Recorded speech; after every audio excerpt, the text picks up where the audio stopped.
Shalom, shalom, enfant de Dieu, shalom, béni de Dieu. Bienvenue sur la chaîne L'amour du prochain, votre chaîne préférée. Aujourd'hui, nous allons encore exhorter par rapport à l'amour et la communion fraternelle. La Bible dit, veillez les uns sur les autres, veillez les uns sur les autres et exhortez-vous les uns les autres, afin qu'aucun de vous ne soit privé de la gloire de Dieu. Donc aujourd'hui, le Seigneur vraiment veut nous enseigner sur quelque chose de très important. Le thème d'aujourd'hui, c'est l'avertissement. Avertissement pour les mondains qui se convertissent à Christ. Les stars mondains qui se convertissent à Christ. Donc, vous comprenez un peu. Le but de ce message, c'est d'exhorter. Exhorter parce que je sais, en ma qualité aussi de frère en Christ, je sais qu'il y a des choses que Dieu n'aime pas. C'est pourquoi je veux exhorter mes frères, je veux exhorter les stars de la musique du monde, les stars vraiment qui ont été dans le monde et aujourd'hui, par la grâce du Seigneur, qui sont aujourd'hui à Christ. C'est à eux que je vais m'adresser aujourd'hui. Et c'est très important à eux. Nous allons lire la parole. On va lire la parole dans Colossiens, le chapitre 3, le verset 5 à 7. Nous allons lire Colossiens, le chapitre 3, le verset 5 à 7. Colossiens, le chapitre 3. Soyez bénis. Colossiens, le chapitre 3, le verset 5 à 7. La Bible dit, faites donc mourir les membres qui sont sur la terre, l'impudicité, l'impureté, les passions, les mauvais désirs et la cupidité qui est une idolâtrie. La Bible dit, faites mourir en vous les passions de cette terre. La Bible n'a pas dit, Dieu n'a qu'à faire mourir. Dieu doit faire mourir. Non, ce n'est pas ce que la Bible a dit. La Bible dit, c'est notre responsabilité. C'est nous il faut conseiller ces frères-là qui ont roulé dans le monde et qui aujourd'hui, par la grâce du Seigneur, Dieu veut qu'ils soient participants à la course. Qu'ils participent aussi à la course pour le salut. La course pour le salut, il y a des critères pour y arriver. Donc, ces critères-là, dans la communion fraternelle, en tant qu'un homme de Dieu, en tant qu'un pasteur, il y a des choses que tu peux voir et tu ne peux pas être à l'aise quand tu vois ces choses. Donc, tu vas te lever pour essayer d'en parler, pour ne pas que la faute soit à toi. On est pasteur pour tout le corps de Christ. On est homme de Dieu pour tout le corps de Christ. On n'est pas homme de Dieu d'une église seulement, parce que Jésus n'est pas plusieurs, mais Jésus-Christ est un. Et il est un, le principe qu'il a donné à son corps qui est un seul corps, le principe qu'il a donné à son corps, ce sont les principes valables pour tous les chrétiens. Donc, il n'y a pas à faire de non, lui, c'est ça, c'est sa communauté. Non. Quand tu es serviteur de Dieu, tu as appelé à veiller sur les chrétiens, sur les fidèles, par des enseignements, par des exhortations, par des avertissements, par plusieurs conseils qui vont faire que les chrétiens vont garder la bonne conduite selon Dieu afin de gagner le paradis. C'est ainsi que je me suis assis, j'ai réfléchi, j'ai vu des choses et des comportements dans la vie des personnes qui se disent être de Dieu, mais qui n'est pas vraiment bien. C'est pourquoi je me sens dans l'obligation de venir parler en quelques mots vraiment ces comportements-là pour que vraiment moi, j'en lave mes mains. Si Dieu m'a permis de voir ces fautes-là, si je ne les dis pas, c'est comme si moi j'apporterais la peine. Donc vraiment, pour ne pas porter la peine de la faute de mes frères en tant qu'homme de Dieu, je préfère le dire parce que Dieu m'a dit de dire. C'est pourquoi je veux dire. Donc vraiment, vous avez vu, la Bible dit faites mourir les membres qui sont sur la terre, l'impudicité, l'impureté, les passions, les mauvais désirs. Les mauvais désirs et la cupidité qui est une idolâtrie. La Bible dit au verset 6 de 1 Colossiens chapitre 3, le verset 6, la Bible continue pour dire, c'est à cause de ces choses que la colère de Dieu vient sur la terre. Donc, nous avons une question. Et quand la Bible dit, si on vous posait la question, à cause de quoi la colère de Dieu doit venir sur la terre? Et pour la bonne réponse, on va dire simplement à cause des passions, de l'impudicité qui est citée dans le chapitre, dans le verset 5 du chapitre 3 de Colossiens. Donc, vous voyez un peu, il dit, faites mourir ces choses-là, parce que ces choses-là, ce sont ces choses qui vont envoyer la colère de Dieu sur la terre. Et il a cité, il dit l'impudicité, l'impureté, les passions, les mauvais désirs, la cupidité, qui est une idolâtrie. Donc, vous voyez un peu. Donc, regardez, il y a beaucoup de personnes qui disent que Dieu regarde au cœur. J'avais commencé déjà ce verset, mais le réseau ne m'avait pas permis de terminer. Et plaise à Dieu, aujourd'hui, on va terminer si Dieu vraiment veut que vraiment on avertit ses enfants. Donc, vraiment, la Bible dit dans Romains, le chapitre 1, que nous allons lire. On va lire Romains chapitre 1, chapitre 12 plutôt. Chapitre 12. Romains le chapitre 12. On commence déjà par là, parce qu'il y a plusieurs qui disent que non, Dieu regarde seulement au cœur, Dieu ne regarde pas à l'habillement, Dieu ne regarde pas au comportement, Dieu ne regarde pas à l'extérieur, Dieu le regarde à l'intérieur. Mais qu'est-ce que la Bible nous dit? Moi, je vous dis tous les jours dans les messages qu'il y a ce que les hommes disent, parce qu'ils disent cela pour essayer d'échapper à la volonté de Dieu, pour essayer de se détourner de Dieu. Donc, ils associent ces éléments-là, des paroles de séduction, pour essayer de compromettre la parole de Dieu. Sinon, un chrétien normal doit d'abord passer son comportement à la lumière de la parole pour voir si ce qu'il est dedans vient du Seigneur. Donc, vraiment, on va lire Romains le chapitre 12, le verset 1. Pour essayer de vous détourner de cette idée que non, le Dieu regarde seulement au cœur. Qu'est-ce que la Bible nous dit dans Romains le chapitre 12, le verset 1? La Bible dit, je vous exhorte, c'est notre bien-aimé Paul qui parle, il dit, je vous exhorte donc, frères, par les compassions de notre Dieu, à offrir votre corps comme un sacrifice vivant. Votre corps comme un sacrifice vivant. Donc, quand Dieu vient à nous, Dieu considère notre être intérieur, il considère aussi notre être extérieur. Dieu vient pour gouverner tous les aspects, tous les domaines de notre vie. Quand Dieu vient là, il ne gouverne pas seulement l'intérieur. En même temps qu'il gouverne l'intérieur, il gouverne aussi, il gouverne l'extérieur. Donc, il faut comprendre cela. Donc, du coup, tout ce que tu fais doit être pour la gloire de Dieu. C'est pourquoi la Bible parle de la nouvelle naissance. Donc, tu dois comprendre déjà que pour bannir cette histoire déjà de non, Dieu regarde au cœur, parce que c'est une parole diabolique que Satan envoie aujourd'hui pour ne pas que les gens se soumettent à Dieu. C'est une parole diabolique que les gens envoient aujourd'hui pour ne pas qu'il y ait la crainte de Dieu dans le peuple. Et c'est Satan même qui est derrière tout ça. Donc, nous venons pour écarter les enfants de Dieu des paroles de compromission. Parce que si tu dis Dieu regarde au cœur, ça compromet déjà ce verset de Romains chapitre 12, verset 1. Ce verset 1 de Romains 12, tu es en train de contredire ce verset 1 de Romains 12. Donc, vraiment, et nous allons associer une deuxième portion d'écriture avant de faire le développement du message de ce soir. Nous allons rentrer tout à l'heure dans le thème.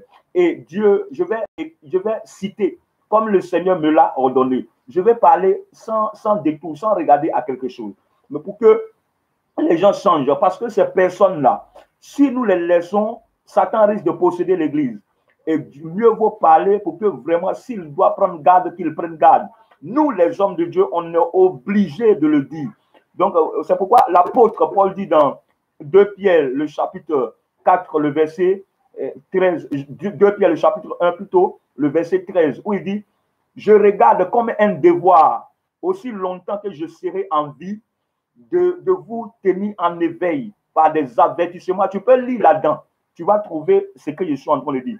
Donc, il dit, l'apôtre Pierre dit, je regarde comme un devoir de vous tenir en éveil par des avertissements. Et il dit, par des avertissements, il dit, c'est un devoir. Il a été mandaté, il a l'obligation, il est obligé en tant qu'homme de Dieu de le dire, de vous tenir en éveil. Le ministère, c'est ça, c'est avertir pour que les chrétiens prennent garde.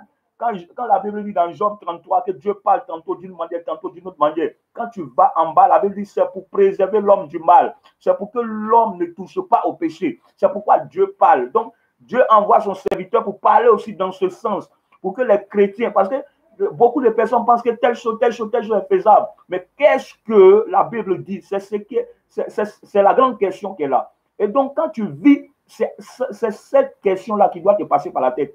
Est-ce que ce que je fais, Dieu est dedans? Est-ce que ce que je fais honore Dieu? Est-ce que Dieu aime ça? Bien vrai que j'ai le succès dedans, mais est-ce que c'est la gloire de Dieu? Est-ce que c'est la gloire de Dieu? Donc, c'est des questions comme ça qui doivent passer pour quelqu'un qui aspire à aller au ciel, quelqu'un que son salut préoccupe. Si ton salut te préoccupe, bien aimé, il y a des choses que tu dois demander toujours à Dieu. Donc, vraiment, que Dieu te bénisse. Nous allons lire le deuxième passage, c'est 1 Corinthiens, le chapitre 3, le verset 16, que nous allons lire. 1 Corinthiens, le chapitre 3, le verset 16. Je vais lire ça rapidement. Et vous allez comprendre que Dieu, seulement, ce n'est pas le cœur seulement, hein, même à l'extérieur, même notre corps appartient à Dieu. La Bible dit, ne savez-vous pas que vous êtes le temple de Dieu? Ne savez-vous pas que vous êtes le temple de Dieu et que l'Esprit de Dieu habite en vous? Vous voyez un peu. Donc, déjà, l'Esprit de Dieu habite en toi. Et nous disons, c'est clair, Dieu est esprit. S'il est en nous, par quoi les gens sauront qu'il est en nous? Ce n'est pas le comportement que nous allons produire, ce n'est pas les actions que nous allons mener, ce n'est pas notre manière de vivre que les gens sauront que Dieu, vraiment, nous sommes le temple de Dieu. Alors, c'est dommage aujourd'hui de voir des personnes à qui Dieu a dit, vous êtes ma maison, j'habite en vous, et vous les voyez dans des comportements bizarres, des comportements vraiment de péché et de mal. Et ils sont là, ils disent que vraiment Dieu est là. Mais qu'est-ce que Dieu dit? Aujourd'hui, je vais avertir les stars parce que c'est eux. Les yeux sont tournés vers eux. Tout le monde veut les ressembler. Et Satan qui est rusé peut mettre la main sur eux pour désorienter l'adoration, l'adoration plutôt, pour désorienter l'adoration, pour que vraiment tout ce qui se passe soit la gloire de Satan. Et nous disons non. Nous disons non. En fait, que les gens s'ouvrent les yeux. Dieu, il faut l'adorer en corps, âme, esprit. Donc, vraiment, c'est ce que nous allons faire au nom puissant. Et donc, vous voyez, ce que 1 Corinthien dit, c'est très important. 1 Corinthien, ce que 1 Corinthien dit est très important. Alors, l'avertissement pour les stars. Pourquoi on doit avertir les stars? Parce que, soyons clairs, l'esprit qui est en toi te fait vivre. Il se révèle. Ton corps est son panneau, comment on appelle, est son panneau de publicité. L'Esprit de Dieu en toi, ton corps devient son panneau de publicité. Alors, quand tu bouges, on sait que oui, l'Esprit est en lui. Donc, nous le révélons par des comportements. Maintenant, effectivement aussi, il y a l'autre monde, il y a le monde de Satan. Et Satan aussi a la possibilité de se déguiser et de s'incarner dans les gens par des rapports sexuels, hors mariage, par des rapports sexuels non contrôlés par le Seigneur, par des rapports sexuels, par le dérèglement, par l'iniquité. Satan aussi a la possibilité de s'incarner et de faire de toi son habitation. Et du coup, ton corps peut devenir son panneau de publicité. Et tu es là, tout ce qui sort de toi comme comportement, habitude, attitude, tout ça là est orienté vers Satan. Et du coup, ta vie glorifie Satan. Donc, c'est ce que nous ne voulons pas. C'est pourquoi nous venons pour te dire. Pourquoi? Parce que Satan, on l'adore seulement que par des codes, par des images. Il n'est pas Jésus. Satan ne vient pas vers les hommes directement. Pourquoi il ne vient pas directement? Parce qu'il sait que les hommes ne l'aiment pas. Tout le monde est inné du bien et du mal. Satan sait que s'il vient directement, comme le Seigneur Jésus qui est venu, qui s'est révélé ouvertement, qui a dit « Je suis le Messie », Satan sait que s'il vient comme ça, il s'arrête, il dit « C'est moi, Satan, suivez-moi ». Il sait que personne ne va le suivre. Alors, c'est ainsi qu'il se déguise en ministre de Dieu selon 2 Corinthiens 11. Quand tu lis 2 Corinthiens 11, à partir du verset 14, tu vas voir que la Bible dit Satan se déguise en ministre de Dieu. Bon, il se déguise en ministre de Dieu pour faire quoi? Pour tromper. Pour tromper, parce que Satan passe par la séduction pour attraper les humains. Parce que c'est ça qu'on appelle la ruse. Donc, nous, notre devoir, c'est de te dire, nous, on lit la Bible, c'est de te dire que ça, c'est pas bon, ça, c'est pas bon. Quand tu fais ça, ça ouvre la porte sur ta vie et ça donne l'accès de ta vie, de ton cœur.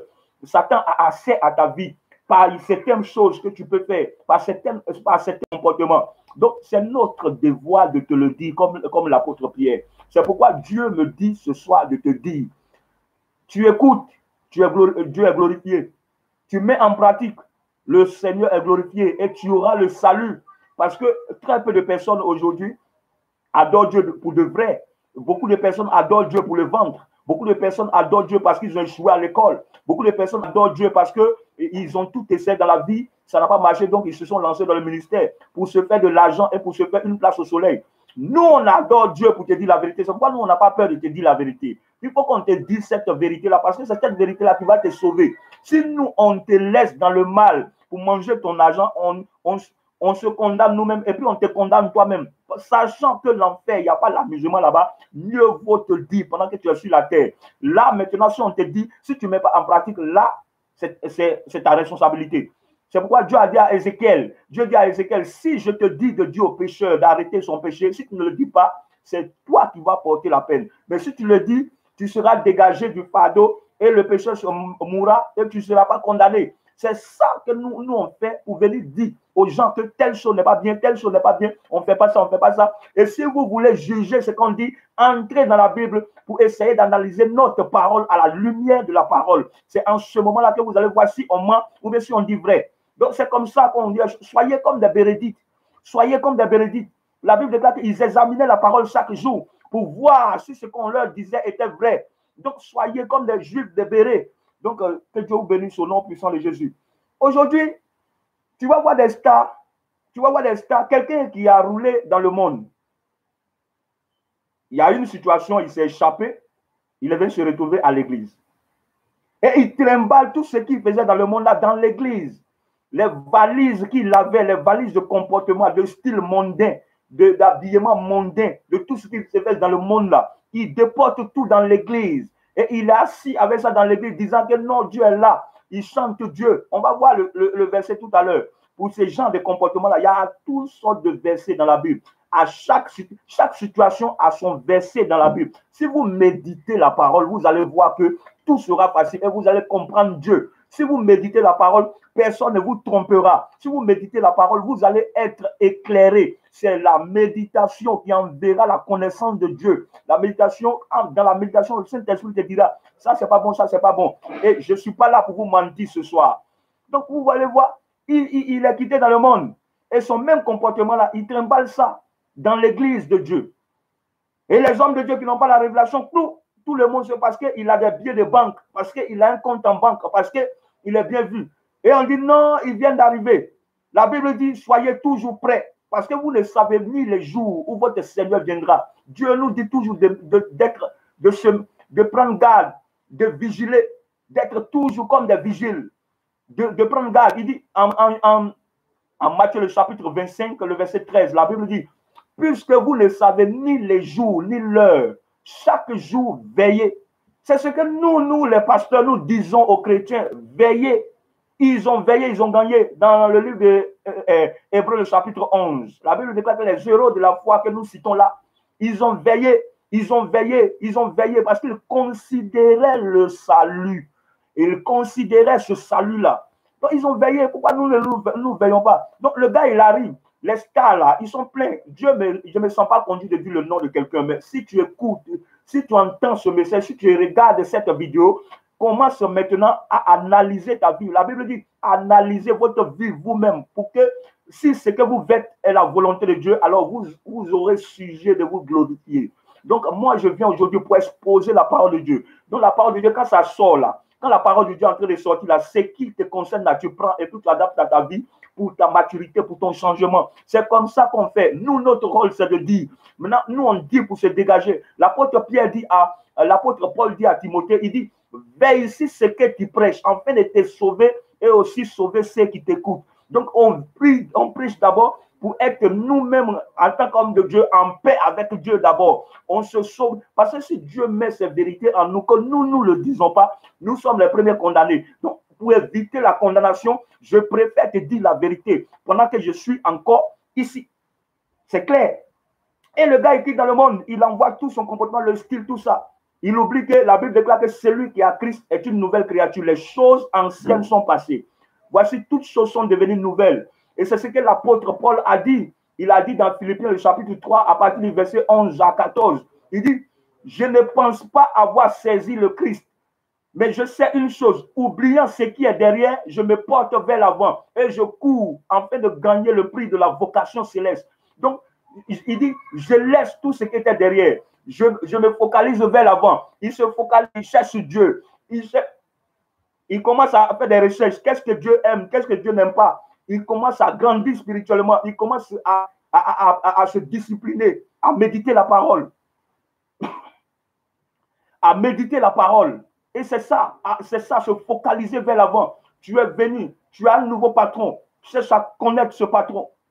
Mais il y a deux camps. Il y a le camp du diable et il y a le camp de Dieu. Tu as servi Dieu avec les styles du monde. Tu as servi Dieu avec les styles du monde. Maintenant, tu ne peux pas venir encore dans le Seigneur et le même style qui était dans le monde, tu vas prendre pour servir le nouveau maître avec. Le nouveau maître a ses principes. Il s'appelle Christ, Jésus-Christ de Nazareth. Il a ses principes. L'ancien maître, là, il avait ses principes. Lui, quand tu es là-bas, tu peux teindre tes cheveux. Quand tu es là-bas, garçon peut porter bout d'oreille. Quand tu es là-bas, garçon peut porter, garçon peut mettre mèche, peut friser ses cheveux, peut faire toutes sortes de mal, peut porter les pantalons coupés. Garçon peut avoir trois gars, trois femmes. Dans l'ancien monde où tu étais. Maintenant, dans le nouveau monde où tu étais là, tu as besoin de connaître comment le principe de ce nouveau patron qui s'appelle Jésus. Tu as besoin de comprendre, de connaître ces principes. Et ce sont ces principes-là. C'est nous qui sommes habilités à te dire ces principes parce que tu viens d'arriver. Si on ne te dit pas, ça ne t'arrangera pas. C'est pourquoi nous devons te dire. Alors, le nouveau maître qui s'appelle Jésus, tu es né dans sa main, tu es une nouvelle créature, tu dois marcher désormais en nouveauté de vie. Il n'y a rien que de Satan que Dieu aime. Il n'y a rien que de Satan que Dieu aime. Et quand tu n'étais pas à Jésus, tu étais sous le contrôle de Satan. Maintenant que tu as Jésus, tu es sous le contrôle du Seigneur Jésus-Christ. Donc écoute-moi bien aujourd'hui. Star mondain, toi qui es venu, et puis tu te dis non, c'est mon style. C'est en ça que les gens me reconnaissent. C'est en ça que les gens me reconnaissent. Non, moi je vais te dire ce soir. Ne te laisse pas gagner par les hommes. Laisse-toi gagner par le Christ. Laisse-toi gagner par le Christ. La Bible dit si beaucoup de personnes t'applaudissent, c'est que Dieu s'éloigne de toi. Parce que la Bible déclare que la pensée des hommes est souillée. Satan est assis dans la conscience des gens. Dieu sait que rien de bon ne peut venir des païens. Donc tu as roulé dans ce monde-là. Arrête-toi un peu maintenant, change de vie. Tu t'habillais en pantalon déchiré quand tu étais dans le monde. Tu ne peux pas venir à Christ encore t'habiller en pantalon déchiré. Les pantalons déchirés, on fait des émissions dessus. Il y a des significations, il y a des intentions que les gens ont nourries, il y a des choses qui les ont poussés à créer ces modes-là. Satan travaille dans la mode, bien aimé. C'est pourquoi la Bible dit qu'il est rusé. Il est rusé. Il ne veut pas que ces pièges soient démasqués, mais nous allons les démasquer au nom de Jésus-Christ. Donc, un chrétien, toi, star, qui était dans le monde, qui frisait tes cheveux, tu mettais teinture, tu vas voir des stars chrétiennes, non, Jésus est bon, mais tu regardes sur leur tête, il y a peinture vert dans leur tête, teinture. Tu as vu une fois Abraham faire des teintures, tous ceux qui nous ont précédés là, tu as vu quelqu'un qui a fait teinture dans sa tête. Et tu étais dans le monde, tu as mis teinture dans ta tête. En Jésus encore, tu avais mis teinture dans ta tête.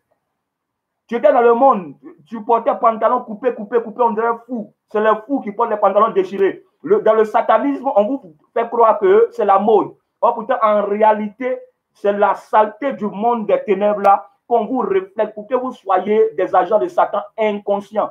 Et vous êtes là, non, c'est le style, hein, pantalon coupé. Comment un chrétien normal peut payer un pantalon et puis le couper.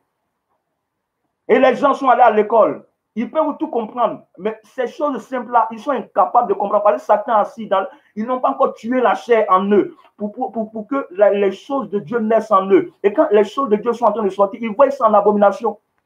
Sinon, c'est la vérité, je suis en train de dire. C'est la plus vérité. Tu ne laisses pas ce pantalon. Parce que Satan, j'ai dit tout à l'heure dans l'introduction, il se fait adorer par des signes. C'est pourquoi vous voyez les francs-maçons là travaillent, il y a des signes, des codes. Parce que c'est ça qui ouvre des portes. C'est comme des clés qui ouvrent des portes sur la vie des gens. Une fois que tu fais leur signe, tu commences à faire des choses, la porte s'ouvre. Ils savent que c'est des clés. Ce sont des clés qui ouvrent des portes sur la vie des gens. Et ils commencent à malmener les gens. Satan, c'est ça. Nous, on sait aussi ça. C'est pourquoi on vous avertit, on vous met en garde pour ne pas que vous touchiez à ça. Et tu vas voir les gars, il était dans le monde, il chantait pour le monde, garçon hein, qui a bout d'oreille, 2 bouts d'oreille. Tu cherches quoi? Mon frère, si tu ne changes pas là, tu meurs avec le bout d'oreille là, tu iras en enfer. Tu iras en enfer parce qu'il est interdit à garçon de porter bout d'oreille. Alors toi, star, quand on t'applaudit, tu portes bout d'oreille. Garçon, tu es là et puis tu mets les mèches. Toi, tu es garçon et puis tu fais des dreux dans mèches. Tu fais des dreux et puis c'est comme ça. C'est comme ça. Tu as nous pas vu les apôtres mettre dreux comme ça par rapport à la nature. Tu sais que ça, là, Dieu ne va pas aimer. Mais pourquoi tu mets? Tu mets pour plaire à qui? Cherche à plaire à Dieu. Tu mets là pour plaire à qui? Tu veux plaire à qui? Cherche à plaire à Dieu, bien-aimé. Cherche à plaire à Dieu. Enlève les races là, les races que tu as mis, tout ça. Là. Enlève ça. Dieu n'aime pas ça. Tu n'as pas besoin. C'est l'approbation des hommes que tu as cherché pendant des années, puis tu n'as rien vu dedans. Tu as décidé de venir à Christ. Mais pourquoi encore tu es venu à Christ? On dirait que tu n'es pas encore fatigué. Si tu n'es pas encore fatigué des mèches, garçons qui portent mèches, si tu n'es pas fatigué, retourne dans le monde. Quand tu seras fatigué, tu vas venir. Jésus attend ceux qui sont fatigués et chargés. Si toi, tu n'es pas fatigué encore et chargé, retourne dans le monde. Retourne dans le monde. On va venir salir les jeunes frères, les jeunes sœurs qui sont en train de tout faire pour leur salut là. Comme Paul là. Paul dit, je cours, laissant tout ce qui est derrière moi. Je me focalise vers l'avant afin de gagner Christ.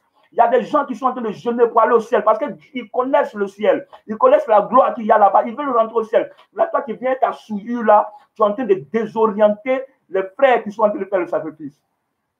Et pour toi, tu es en train de dévier toute une génération. Dieu ne va pas te laisser. Hein. Si tu passes par ce message, sache que c'est Dieu qui te parle. Et tu vas voir des gens.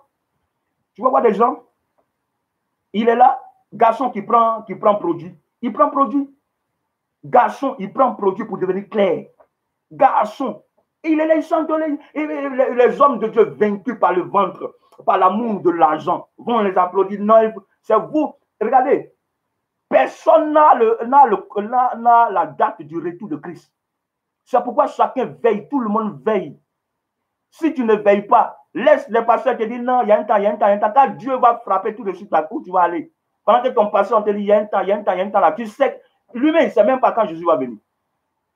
C'est pourquoi les apôtres disent, je regarde comme un devoir de vous dire la vérité, de vous tenir en éveil. Et l'apôtre Paul dit dans Philippiens chapitre 3, le verset 1, il dit, et je regarde comme un devoir. Il dit, je ne me lasse pas de vous dire les mêmes choses, car pour vous, cela est salutaire. Donc, sur cette chaîne, l'amour du prochain, nous allons toujours dire, nous allons arrêter de dire quand tu vas commencer à pratiquer. Tant que tu vas dire non, je suis baptisé, confirmé, et qu'on ne te voit pas pratiquer, c'est que tu ne connais rien. La foi sans les œuvres est vaine. Si tu n'as pas les œuvres, si tu ne pratiques pas, c'est que tu ne connais rien. La pratique, la connaissance vient avec la pratique. Si tu ne pratiques pas, on va toujours parler. Et si tu passes par cette chaîne, tu auras toujours des avertissements, des exhortations qui vont faire tout pour que tu changes, pour que tu apprends à ne plus tromper ta femme, pour que tu apprends à ne plus mentir, pour que tu apprends à ne plus voler dans les sociétés, pour que tu apprends maintenant à craindre Dieu, parce que tu dois craindre Dieu, bien-aimé. Je suis en train de te parler ce soir parce que Dieu m'a dit de te parler. Et tu vas voir maintenant les stars femmes. Tu étais dans le monde, tu mettais rouge à lèvres avec il y a des démons qui ont des coiffures bizarres dans le monde là. Tous les stylistes là, ceux qui sont dans la mode là, qui ont vendu leur âme, les francs-maçons, ils savent ça. Avant de faire sortir une puissante mode ou bien un truc, ils s'en vont d'abord dans le monde des ténèbres et c'est par l'approbation. Quand les démons mettent leur marque, c'est ça, ils viennent. Parce que les démons doivent faire marcher. Les démons doivent faire que les gens doivent aimer. Donc les démons doivent signer, ils doivent signer des pages. Et ils sortent avec des coiffures là-bas, ils viennent et puis tu vas voir les chrétiens, ils ne discernent même pas, ils n'ont même pas de discernement, ils ne demandent pas à Dieu. Tout ce que la mode, ils se mettent dedans. Et vous voyez voir des dames, comment quelqu'un qui chante, c'est comment on l'appelle? Ses seins sont au dehors. Ses seins sont dehors, il a été apporté à et c'est forcé de suivre la mode. La Bible dit que la femme doit s'habiller décemment de manière à ne pas attirer regard des gens. On veut craindre Dieu ou bien on veut craindre le monde. On veut craindre Dieu ou bien on veut plaire à l'homme. On veut plaire à Dieu ou bien on veut plaire à l'homme, bien aimé. Là, Jésus te pose cette question ce soir. Tu veux plaire à Dieu ou bien de plaire à l'homme? C'est la parole de Dieu que tu considères ou bien c'est la parole de l'homme que tu considères?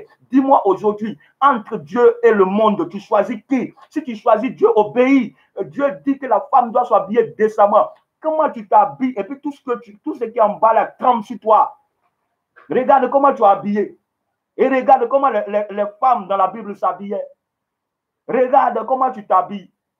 Regarde comment tu mets les rouges à lèvres. Regarde les chaussures que tu portes, les talons que tu portes. Regarde, produit tu prends pour changer ton teint, pour changer ton visage, pour changer ton corps. C'est comme si le corps que Dieu t'a donné, on dit fossile. Dieu n'est pas dans le faux. Mais vous mettez le faux. On dit faux. Tu es dans le faux. Tu mets le faux pendant que Dieu n'est pas dans le faux. Tu vois? Tout ça pour plaire à l'homme. Dieu aujourd'hui vous avertit.